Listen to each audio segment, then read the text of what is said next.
Picture you upon my little knee, just tea for two and two for tea.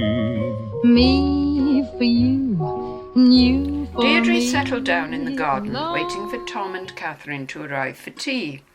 Once she had recovered from the shock of learning that the two were living together, she began to feel quite cheerful again. There's actually a good deal in the situation to be encouraged about. Digby did not seem to think that Tom and Catherine would marry, and certainly that they had not appeared to be very much in love. Anyway, Catherine is neither particularly beautiful, nor even young, and it's quite likely that Tom is beginning to grow tired of her. Especially if she's not an anthropologist.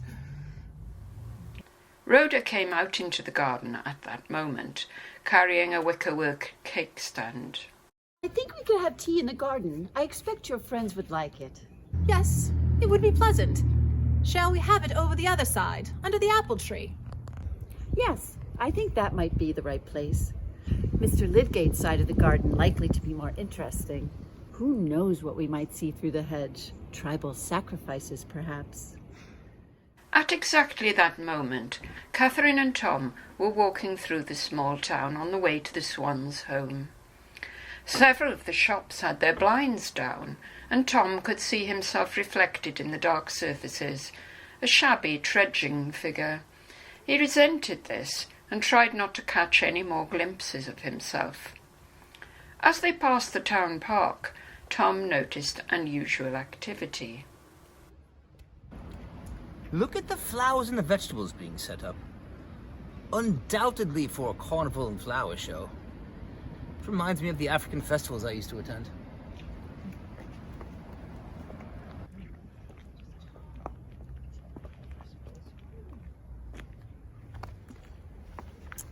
Oh, Tom. The tranquil beauty of this Sunday afternoon scene is just delightful. Just listen to the pleasant sounds of children and dogs and birds and lawnmowers and hedge clippers. I suppose this is what they call suburbia. Seems rather pleasant.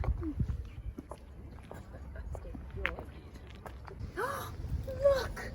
This house is called Nirvana. Hush, Catty, they might hear you. She's in one of her worst moods this afternoon. It's so difficult to cope with. If I give her no encouragement, her fancies become more wild and frivolous. Oh no, I think she's about to sing. River flows to the ocean, my soul shall flow to thine. Do hurry up. We mustn't be too late.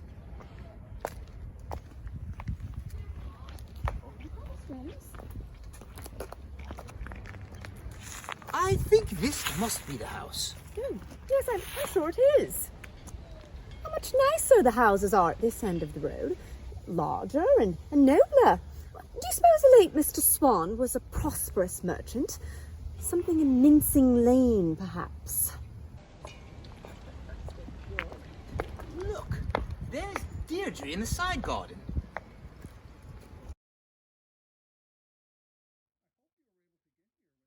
I hope you are able to get here without too much fuss.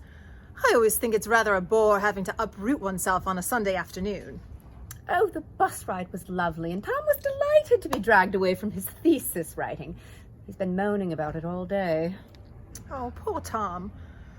Men seem to have so little willpower and concentration at times. Why is that? It must be very difficult writing a thesis. Of course it is. But he chose to do it. He shouldered the burden of his own accord. Perhaps he needs somebody who really understands him. Yes, Deirdre. That's exactly what I do need.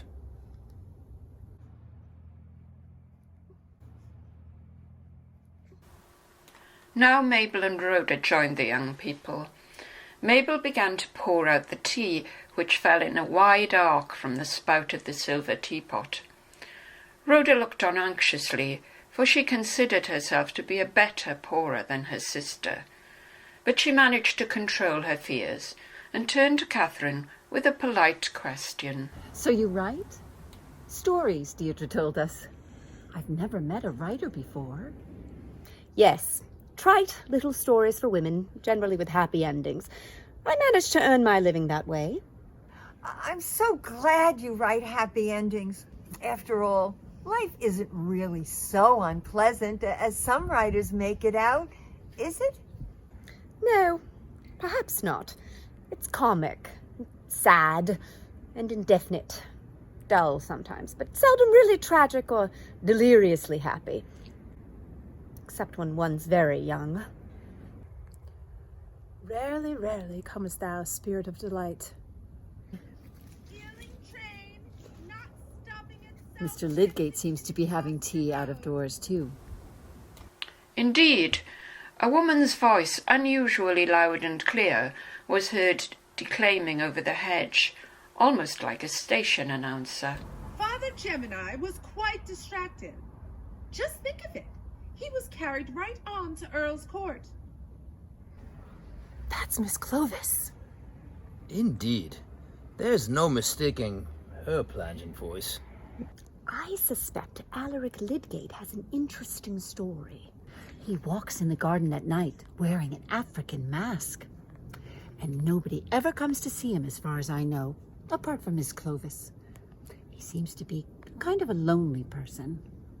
I always think the loneliness of men is so sad. Those advertisements you sometimes see from a man wanting a companion to go on holiday. And in such respectable papers, too, like the Church Times. I can't really bear them. Oh, come, Catty. Lots of women are lonely, too. Far more than men. Yes, but that isn't so bad somehow. Loneliness can often be a kind of strength in women. Possibly in men too, of course, but it doesn't seem to show itself so much. Would you say that Mr. Lydgate had that kind of strength? It's an inner thing, really. One thinks of hermits. Oh, Mr. Lydgate's rather a bad-tempered man who writes slashing reviews of books. There's nothing noble or hermit-like about him. But I suppose you ought to meet him, Tom. Oh, but I have met him. Europeans out there can hardly avoid running into each other.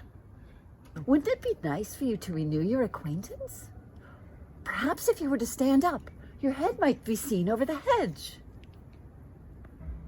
Well, yes, I suppose.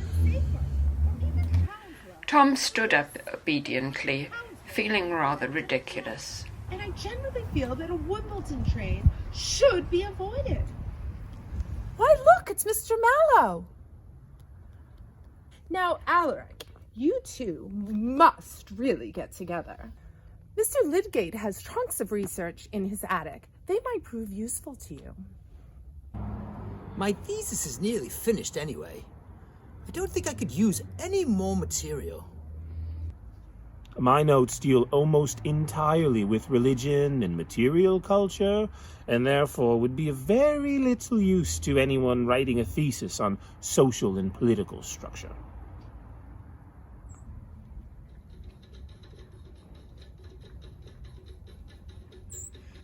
Why, he's rather attractive. So tall and rugged.